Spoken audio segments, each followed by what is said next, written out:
حجۃ الوداع میں آخری خطبہ جو حج کا تھا رسول اللہ صلی اللہ علیہ وسلم کا، اس میں آپ نے فرمایا کہ اے لوگو، اللہ نے تم پر حج فرض کیا ہے اور تم حج کیا کرو۔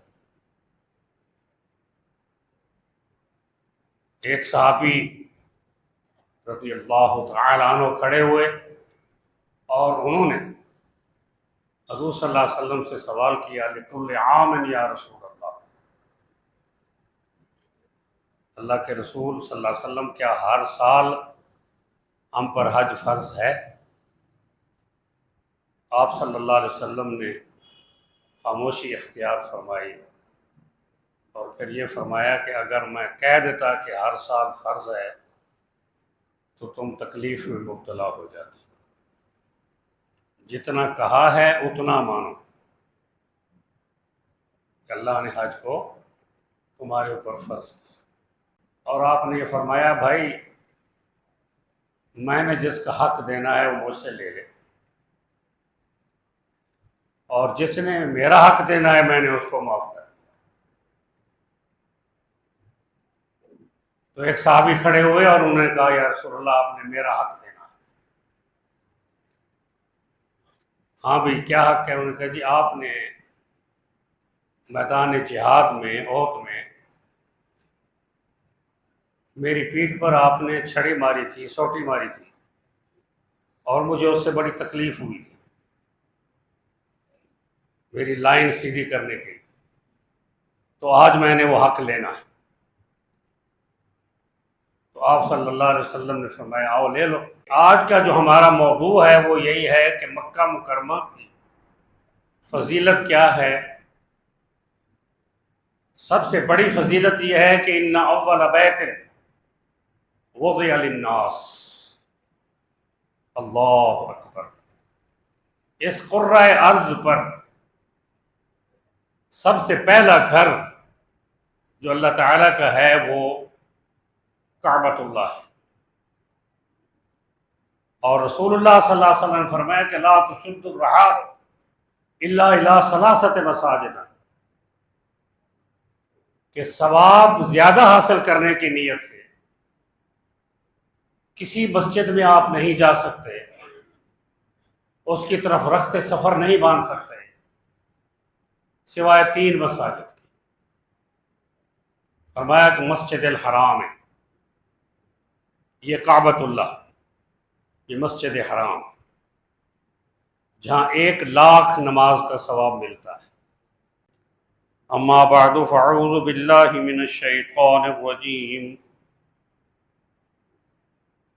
من ہمزہ ونفخہ ونفثہ، بسم اللہ الرحمن الرحیم۔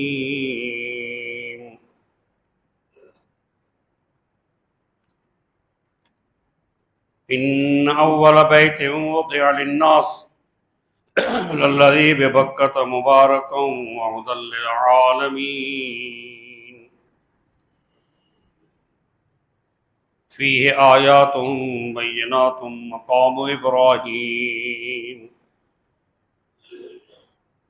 ومن دخلہ کان آمنا، وَلِلَّهِ عَلَى النَّاسِ حِجُّ الْبَيْتِ مَنِ اسْتَطَاعَ إِلَيْهِ سَبِيلًا وَمَنْ كَفَرَ فَإِنَّ اللَّهَ غَنِيٌّ عَنِ الْعَالَمِينَ۔ وقال الله تعالى يا أيها الذين آمنوا اتقوا الله حق تقاته ولا تموتن إلا وأنتم مسلمون۔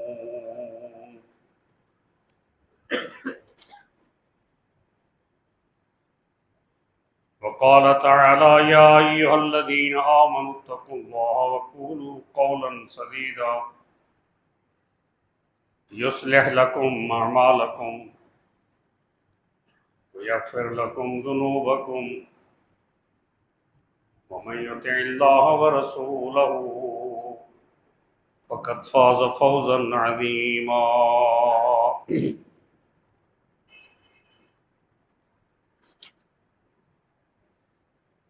اما بعد، سورہ آل عمران میں سے دو آیات آپ کے سامنے تلاوت کی۔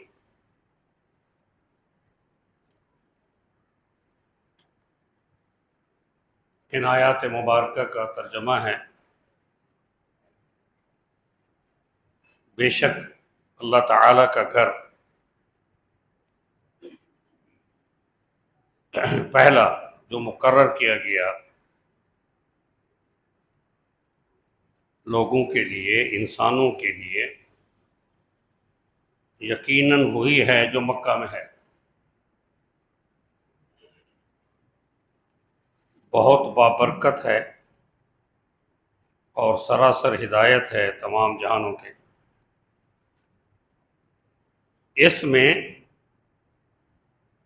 بڑی کھلی کھلی نشانیاں ہیں، اور مقام ابراہیم یعنی ابراہیم علیہ السلام کے کھڑے ہونے کی جگہ، اور یہ کہ جو کوئی اس میں داخل ہوا وہ امن والا ہو گیا۔ اور اللہ کے لیے لوگوں پر یعنی مسلمانوں پر حج فرض کیا گیا ہے اس گھر کا۔ جو طاقت رکھے اس کے راستے کی، اور جو کفر کرے تو بے شک اللہ تعالیٰ بہت بے پرواہ ہے تمام جہانوں سے۔ صدق اللہ العظیم۔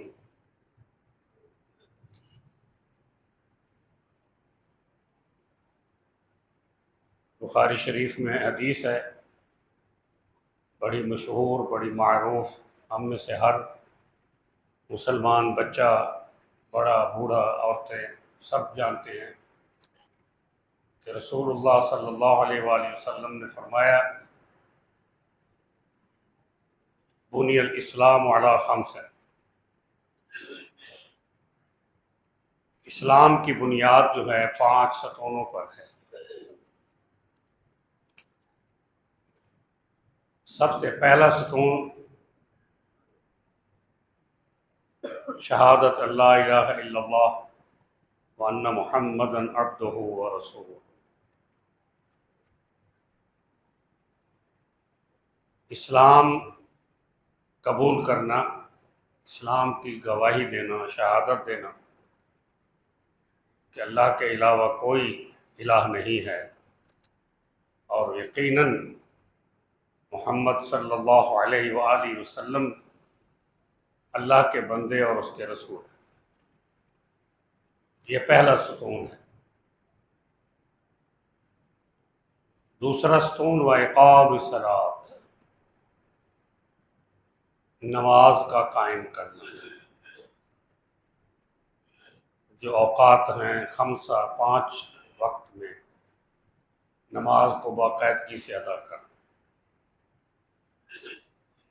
پھر فرمایا تیسرا ستون ہے وإیتاء الزکوٰۃ،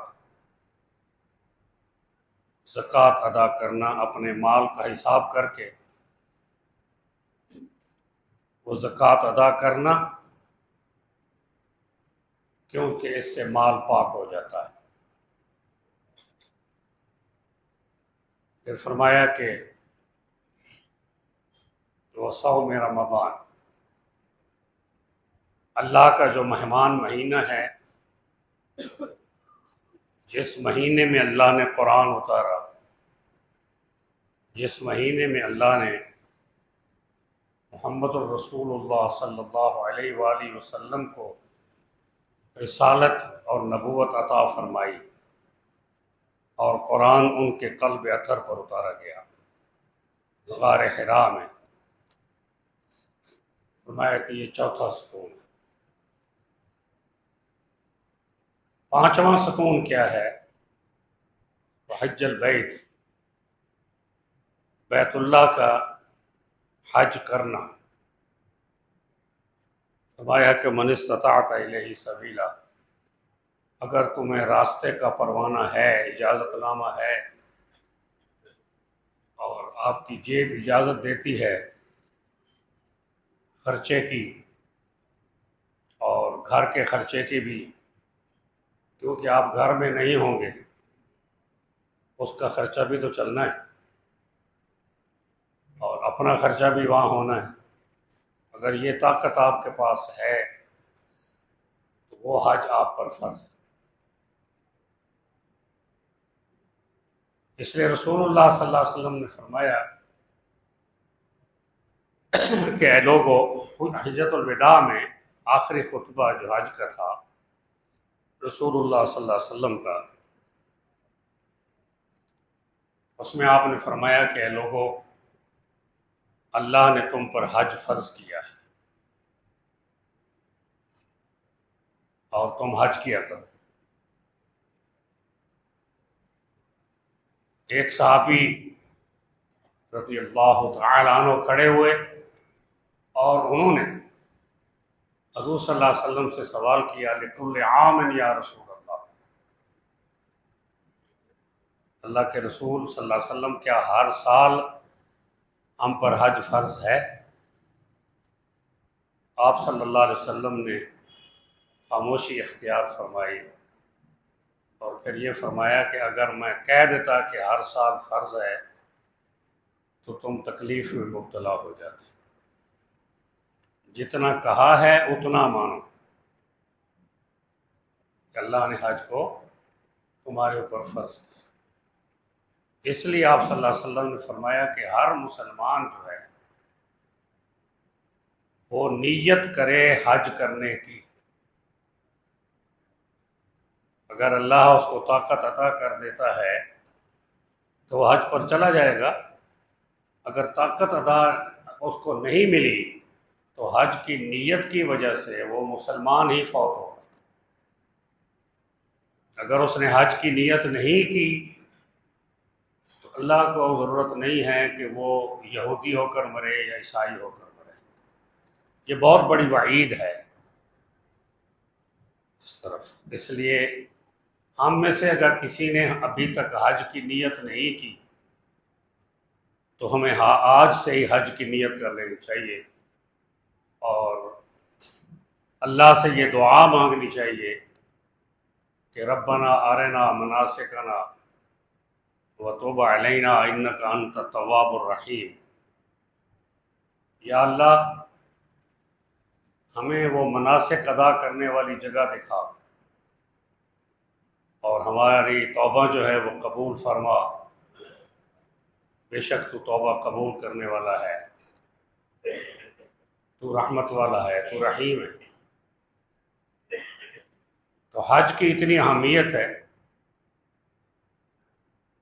ایک کمرے کے تو 4 کونے ہوتے ہیں، اس کے 4 ستون ہوتے ہیں، یہ 5واں ستون کیا ہے؟ 5واں ستون رسول اللہ صلی اللہ علیہ وسلم نے فرمایا کہ یہ جو چھت ہے اس کو سپورٹ دیتا ہے، اس کو طاقت عطا کرتا ہے۔ اس کا معنی یہ ہے کہ یہ حج جو ہے یہ طاقت عطا کرتا ہے آپ کو ایمان کی، اسلام کی، اور یہ حج مبرور ہے۔ حج مبرور یہ ہے کہ جب آپ یہاں سے جا رہے ہیں تو جن سے کوئی شک رنجی ہے، کوئی ناراضگی ہے، کسی نے آپ پر زیادتی کی ہے، آپ نے کسی پر زیادتی کی ہے، تو یہ انسانوں کا معاملہ جو ہے حقوق العباد، اس کی معافی تلافی کر کے جائیں، کیونکہ اللہ تعالیٰ جو ہے وہ قبولیت عطا کرتا ہے حج کو اور حج مبرور ہو جاتا ہے۔ ایک دوسرے سے شک رنجیاں اور ناراضگیاں، ایک دوسرے کے حقوق جو ہیں ان کے لیے بیلنس کر کے جائیں، معافی تلافی کرا کے جائیں۔ کسی کو دکھ پہنچایا ہے، اور یہ دکھ ایک ایسی چیز ہے جو ہر وقت یاد رہتی ہے، یہ دکھ ہر وقت یاد رہتا ہے بندے کو کہ بھی فلاں بندے نے مجھے تکلیف پہنچائی تھی۔ اس کی مثال میں آپ کو دے دیتا ہوں کہ رسول اللہ صلی اللہ علیہ وآلہ وسلم نے جب آپ تکلیف میں تھے، بیمار تھے، اور آپ صلی اللہ علیہ وسلم نے اللہ تعالیٰ سے یہ بھی فرما دیا تھا کہ اللہم الرفیق الاعلیٰ، تو آپ نے مسجد میں بیٹھ کر خطبہ دیا اور آپ نے یہ فرمایا، بھائی میں نے جس کا حق دینا ہے وہ مجھ سے لے لے، اور جس نے میرا حق دینا ہے میں نے اس کو معاف کر دیا۔ تو ایک صحابی کھڑے ہوئے اور انہوں نے کہا، یا رسول اللہ آپ نے میرا حق دینا ہے۔ ہاں بھی کیا حق ہے؟ انہوں نے کہا، جی آپ نے میدان جہاد میں، احد میں، میری پیٹھ پر آپ نے چھڑی ماری تھی، سوٹی ماری تھی، اور مجھے اس سے بڑی تکلیف ہوئی تھی میری لائن سیدھی کرنے کی، تو آج میں نے وہ حق لینا ہے۔ تو آپ صلی اللہ علیہ وسلم نے فرمایا، آؤ لے لو۔ حضرت ابوبکر صدیق، فاروق اعظم، عثمان غنی، علی المرتضیٰ، بڑے بڑے اجلہ صحابہ رو رہے ہیں اور اس سے درخواست کر رہے ہیں کہ جی بھائی آپ ہمیں مار لو، حضور صلی اللہ علیہ وسلم بیمار ہیں، تکلیف میں ہیں، ان کو نہیں مارو۔ تو اس نے جواب دیا، لا تزر وازرۃ وزر اخری، کوئی بھی کسی دوسرے کا بوجھ نہیں اٹھا سکتا۔ حضور صلی اللہ علیہ وسلم نے میرا حق دینا ہے، میں ان سے ہی حق لوں گا۔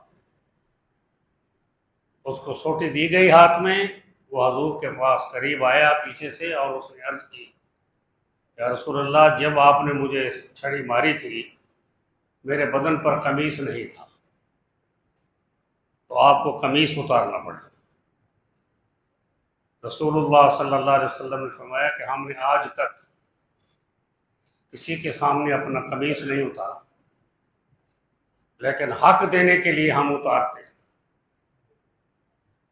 تو رسول اللہ صلی اللہ علیہ وسلم نے جب اپنا قمیص اتارا تو وہ صحابی حضور کو چمٹ گئے، اور وہ جو مہر نبوت تھی حضور صلی اللہ علیہ وسلم کے دائیں کندھے کے اوپر، جس پر لکھا ہوا تھا محمد الرسول اللہ، اس کو اس نے چوم لیا اور رونے لگے کہ، اور کہنے لگے، یا رسول اللہ بس اسی کی خاطر میں نے یہ سارا بہانہ کیا تھا، ہم نے آپ سے حق کیا لینا تھا، اسی مہر نبوت کو چومنا تھا۔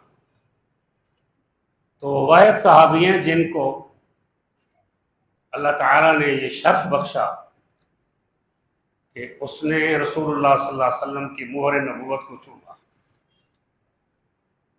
اور وہ بھی واحد صحابی ہیں جن کا نام قرآن میں ہے، جو حضور صلی اللہ علیہ وسلم کے خادم تھے، غلام تھے، زید رضی اللہ تعالیٰ عنہ، ان کا نام بھی قرآن میں ہے۔ صرف ایک صحابی کا نام ہے، کیونکہ ان کی وجہ سے اللہ تعالیٰ نے متبنہ جو منہ بولا بیٹا ہے اس کو بیٹا قرار نہیں دیا تھا، یہ نظام ختم کیا تھا کہ وہ آپ کا بیٹا نہیں ہے۔ تو عرض کرنے کا مقصد یہ ہے کہ جو حق دینا ہے سو وہ دینا ہے، اس کو دنیا میں اپنی معافی تلافی کر لیں، اس کو اہمیت دے، کیونکہ قیامت کے دن جو ہے وہ معافی نہیں ہوگی۔ باقی اللہ تعالیٰ غفور الرحیم ہے، وہ جو چاہے نظام بنا سکتا ہے۔ ایک بندے کو اللہ نے یہ کہا کہ تم اس بھائی کو معاف کر دو، وہ کہنے لگا میں نے تو معاف نہیں کر۔ اللہ تعالیٰ نے فرمایا اس کو جنت کے دروازے پر لے آؤ۔ اس کو جنت کے دروازے پر لایا گیا، اس نے جب اندر دیکھا تو کہنے لگا، یا اللہ یہ کس کا محل ہے، یہ کس کی جائیداد ہے؟ ماشاءاللہ یہ تو بہت اعلیٰ چیزیں ہیں اس میں۔ تو اللہ نے فرمایا یہ اس کا ہے جو اپنے بھائی کو معاف کر۔ تو اس نے کہا، یا اللہ میں نے اس کو 10 مرتبہ معاف کیا، بس مجھے اندر جانا۔ اللہ چاہے جو چاہے سبیل بنا سکتا ہے، لیکن اللہ نے یہ کہا ہے کہ جس کا حق دینا ہے، جس سے زیادتی کی ہوئی ہے، یا آپ نے جس پر زیادتی کی ہے، آپ پر جس نے زیادتی کی، آپ اس کو خود بخود معاف کر دیں۔ یہ اللہ تعالیٰ کا نظام ہے۔ تو اس حج کی سب سے پہلی جو چیز ہے حج مبرور، کہ ذنبًا مغفوراً وسعیًا مشکوراً، یہ اس وقت ملے گی جب آپ اپنے دل سے صاف ہو کے جائیں گے۔ یہ 2 کفن کی چادریں آپ پہن لیتے ہو، یہ اللہ نے یہ دکھا دیا ہے دنیا میں زندہ میں کہ ایسے ہی پہن کے میرے پاس آؤ گے، جیسے ایسے پہن کے تم میرے گھر میں آ رہے ہو، ویسے ہی پہن کر تم قبر میں آؤ گے، اور یہی پہن کر تم ادھر آؤ گے۔ اس لیے دنیا میں زندہ لوگوں کو بھی اللہ نے مردوں کو کفن پہنا دیا۔ اس لیے ہمیں اس بات کا احساس کرنا چاہیے کہ جب ہم 2 چادریں کفن کی پہن لیتے ہیں، جس کو احرام کہتے ہیں، سر ننگا ہوتا ہے، پاؤں ننگے ہوتے ہیں، جوتا وہ پہننا ہے جس سے آپ کے پاؤں جو ہیں وہ ننگے رہیں، آپ کی ایڑیاں ننگے رہیں، آگے سے بھی کھلا ہو۔ جب وہ پہن کے آپ جاتے ہیں تو اللہ نے یہ دکھا دیا ہے کہ ہم نے آپ کو اپنے گھر میں بلانے کے لیے آپ کا لباس بھی اتروا دیا ہے۔ اور پھر جب آپ عمرہ کر لیتے ہو، ہم نے آپ کے بالوں کی بھی قربانی لے لی ہے۔ یہ بھی ایک قربانی ہے کہ محلقین و مقصرین، آپ ریزر یعنی استرا پھروائیں اپنے سر پر، یا باریک مشین پھروائیں اپنے سر پر۔ یہ کرنا پڑے گا کیونکہ بالوں کی قربانی اگر نہیں دی تو احرام نہیں کھلے گا۔ اس لیے اللہ تبارک و تعالی نے یہ فرمایا کہ آج کا جو ہمارا موضوع ہے وہ یہی ہے کہ مکہ مکرمہ کی فضیلت کیا ہے۔ سب سے بڑی فضیلت یہ ہے کہ ان اول بیت وضع للناس، اللہ اکبر، اس قرۂ ارض پر سب سے پہلا گھر جو اللہ تعالیٰ کا ہے وہ کعبۃ اللہ ہے۔ اور رسول اللہ صلی اللہ علیہ وسلم نے فرمایا کہ لا تشد الرحال الا الی ثلاثۃ مساجد، کہ ثواب زیادہ حاصل کرنے کی نیت سے کسی مسجد میں آپ نہیں جا سکتے، اس کی طرف رخت سفر نہیں باندھ سکتے سوائے 3 مساجد کی۔ فرمایا کہ مسجد الحرام ہے، یہ کعبۃ اللہ، یہ مسجد حرام، جہاں 1,00,000 نماز کا ثواب ملتا ہے۔ کتنا ملتا ہے؟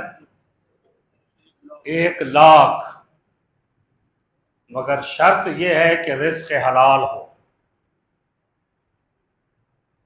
نیت صاف ہو، پاک نیت سے جائیں، خلوص کے ساتھ جائیں، اپنے گناہوں کی معافی کے لیے جائیں۔ فرمایا 1,00,000 نماز کا ثواب ملتا ہے۔ فرمایا کہ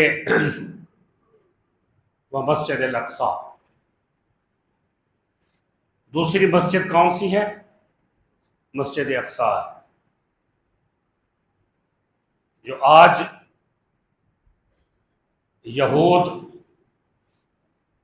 کے قبضے میں ہے، نصارہ اس کی سپورٹ پر ہیں، ہنود اور پوری دنیا کے کافر اس کی سپورٹ پر ہیں،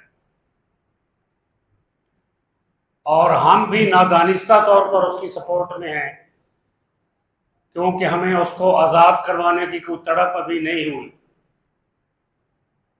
ہم بھی ابھی Coca Cola, seven up, Mirinda, پتہ نہیں کیا کیا چیزیں جو ہیں ان کی کھا پی رہے ہیں، رگڑ رہے ہیں، جن کی منافع میں سے کچھ حصہ کس کو ملتا ہے؟ یہود کی سلطنت، جس کا نام انہوں نے اسرائیل رکھا ہے۔ اسرائیل پیغمبر کا نام ہے، حضرت یعقوب علیہ السلام کا۔ ہم اس نام کا احترام کرتے ہیں کیونکہ قرآن نے ہمیں یہی کہا ہے، رسول اللہ نے یہی فرمایا کہ پیغمبر کے نام کا احترام لازم ہے آپ پر۔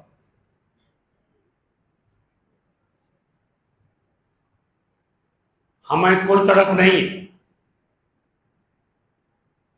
یہ جتنے ہمارے ممالک ہیں مسلمان، اگر یہ جماعی ہو جائے تو اس پورے علاقے کو چبا جائیں، ختم کر جائیں۔ تو فرمایا یہ مسجد اقصیٰ جو ہے یہ آپ کی ہے، کیونکہ یہاں پر رسول اللہ صلی اللہ علیہ وسلم نے تمام انبیاء اور رسولوں کو نماز پڑھائی ہے اور آپ ان کے امام ہیں۔ اور یہیں سے معراج شروع ہوا۔ کیا شروع ہوا؟ معراج شروع ہوا ہے۔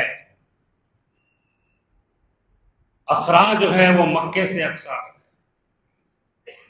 جس کا اللہ نے فرمایا کہ سبحان الذی اسرا بعبدہ لیلا من المسجد الحرام الی المسجد الاقصی۔ قرآن کے مطابق میں نے آپ سے عرض کیا کہ یہ اسرا ہے جو سواری کے ذریعے کیا۔ جہاز اتنی تیزی سے نہیں پہنچتا، راکٹ اتنی تیزی سے نہیں پہنچتا جتنی تیزی سے وہ سواری گئی۔ چند سیکنڈوں میں وہ وہاں پہنچ گئی۔ فرمایا تیسری مسجد کیا ہے؟ فرمایا وہ مسجدی ھذا، اور یہ میری مسجد مدینہ منورہ کے اندر، مسجد نبوی صلی اللہ علیہ وآلہ وسلم، جہاں پہ 1000 نماز کا ثواب ملتا ہے۔ تو فرمایا کہ یہ 3 مساجد ہیں جن کی طرف آپ رخت صبر باندھ سکتے ہیں، لیکن حج کے تمام مناسک وہ مکہ مکرمہ میں ادا ہوتے ہیں، وہ مینا میں ادا ہوتے ہیں، وہ عرفات میں ادا ہوتے ہیں۔ اس لیے فرمایا کہ حج جو ہے وہ عرفہ کا نام ہے۔ جس نے میدان عرفات میں قدم رکھ لیا اس کا حج ہوگا۔ اللہ تعالیٰ جو ہے وہ حاجیوں کے لیے میدان عرفات کو وسیع کر دیتا ہے۔ ہمیں اس کی کوئی تکلیف نہیں ہوتی ہے کہ مینا میں یا مزدلفہ میں یا عرفات میں کتنے لاکھ حاجی آ رہے ہیں، جتنے لاکھ بھی آ رہے ہیں، اللہ تعالیٰ اس کو وسیع کر دیتا ہے۔ فرمایا کہ مکہ مکرمہ، جس کا نام قرآن نے بکہ بھی کہا ہے، جو آیت میں نے پڑھی کہ بکہ کا مبارکہ، اور قرآن نے مکہ بھی کہا، تو اس کا نام مکہ بھی ہے، اس کا نام بکہ بھی ہے۔ لیکن فرمایا کہ یہ بڑی محترم جگہ ہے، جس کے لیے آپ نیت کریں، اللہ کے گھر کو دیکھیں، میزاب رحمت کے نیچے نماز پڑھیں، کیونکہ اللہ تعالیٰ نے آپ کے لیے کعبۃ اللہ کا کافی سارا حصہ جو ہے وہ خالی رکھا ہوا ہے۔ حتیم کے اندر یہ حضور نے فرمایا کہ عام حجاج کے لیے یہ کعبہ ہے، یہاں نماز پڑھیں۔ تو آپ کہہ سکتے ہیں کہ میں نے کعبہ میں نماز پڑھی، اس کے اندر نماز پڑھی، اس کے اوپر پرنادہ لگا ہوا ہے میزاب رحمت کا۔ تو یہ جو چیز ہے کہ یہ اگر آپ خالص نیت سے ہیں تو پھر آپ کی یہ حاضری قبول ہے، پھر اللہ کا گھر کا دروازہ ہے، اس جگہ پر آپ کا قد نہیں پہنچتا، آپ کے ہاتھ نہیں پہنچتے، آپ اپنا سینہ جو ہے وہ اسی دروازے کی دیوار کے ساتھ لگا لیں اور اپنے سینے کو کھول لیں، ظاہر ہے احرام باندھا ہوا ہے، کوئی بٹن اور قمیص تو ہے نہیں، احرام باندھا ہوا ہے، آپ سینہ وہاں لگا دیں اور رو پڑے اللہ کے سامنے، یا اللہ میں آ گیا، بس اب تو ہمیں معاف کر دے، تو ہمارے گناہوں کو معاف کر دے، ہماری حاضری قبول فرما دے، ہم آپ کے پاس آ گئے۔ تو یہ جو چیز ہے، نیت خالص ہو تو اللہ کی زیارت ہوتی ہے، دل میں روشنی آ جاتی ہے، ایمان روشن ہو جاتا ہے، ایمان مضبوط ہو جاتا ہے۔ میں نے بڑے بڑے لوگوں کو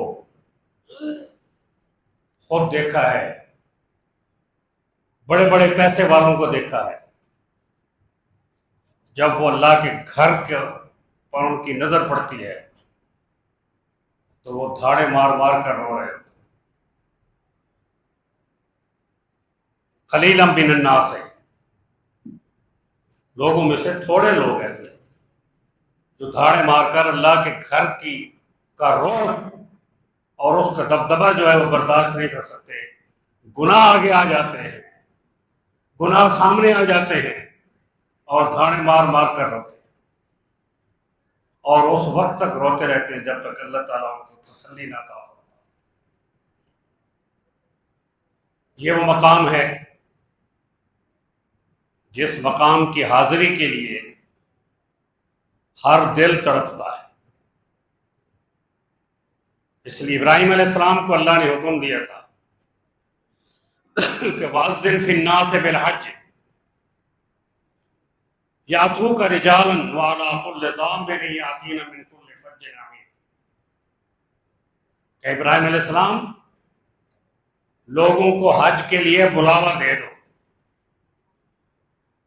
ہمارا کام ہے کہ مسلمان کے بچے کے کان میں حج کی فرضیت کی آپ کی آواز ہم سنوائیں گے، یہ ہمارا کام۔